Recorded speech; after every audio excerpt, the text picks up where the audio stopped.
Ассалаумағалейкум ағайындар. Бүгінгі видеомыз қызанақ және қияр жемісін қалай дұрыс суғаруы жайлы болады.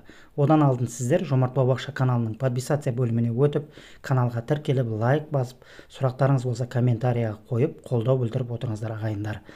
Видеоның соңына дейін қараңыздар, өйткені маңызды ақпараттар видеоның аяқ жағында айтылуы мүмкін.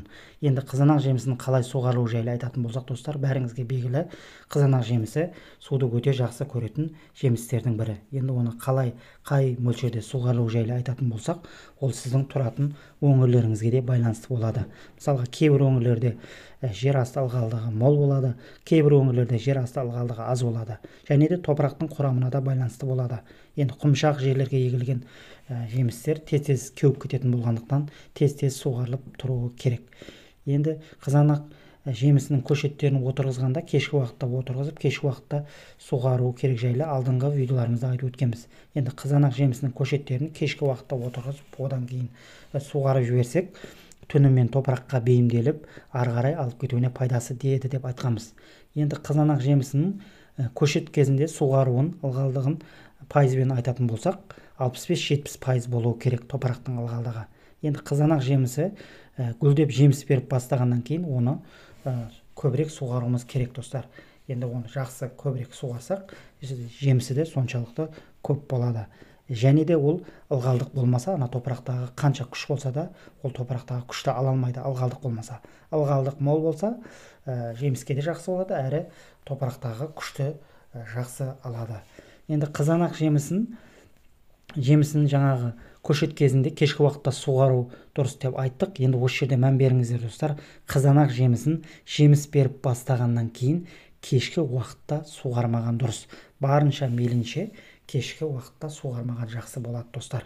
Неге дегенде, енді кешкі уақытта күн салқын болады, суға деген сұраныс аз болады. Кешкі уақытта, салқын уақытта оны сіз суғарып жіберсеңіз, ылғалдық көбейіп кетіп, енді жемістердің әртүрлі ауруларға шалдығуына алып келуі мүмкін.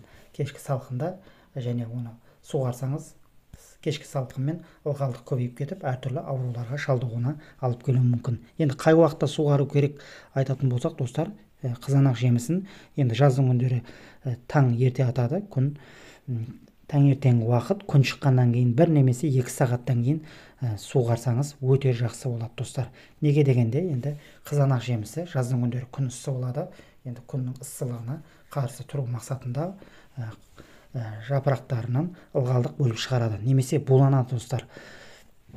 Сол кездері оның астында топырақта ылғал мол болса, өте жақсы болады. Және де ол күні бойы өседі, дамиды, жапырақтары буланады, зат алмасу процестері болады, және күндіз суға деген сұраныста көбірек болады, достар. Сол кездері оны топырақта ылғалдық мол болса, оның ары қарай жеміс беруіне өте пайдасы тиеді. Ылғал мол болса, жаңа айтқанымыздай, астындағы топырақтағы күшті де жақсы алады. Енді күні бойы күн ыссы болғаннан кейін суға деген сұраныс өте жоғары болады. Сол кездері сіз жақсы суғарсаңыз, жеміс беруіне өте пайдасы тиеді, достар. Енді бақшаңызда байқап қарасаңыздар, ол жаңағыдай күннің ыстылығына қарсы тұрып, жапырақтары буланған кезде астында ылғал болмаса, оның жапырақтары бүріліп, жаңағыдай оратылып, ширатылып қалуы мүмкін, байқасаңыздар. Ол қызанақ жемісінің шөлдеп суға сұраныс болып тұрғанының белгісі, достар. Соның үшін барынша мейлінше қызанақ жемістеріңізді таңертеңгі уақыт суғарғаныңыз өте жақсы болады, достар. Енді күні бойы суға деген сұраныс өте жоғары болады. Енді қияр жемісі жайлы айтатын болсақ, ол да қызанақ жемісі сияқты суды өте жақсы көреді. Енді қияр жемісінің құрамы 90-98% судан тұрады екен, достар.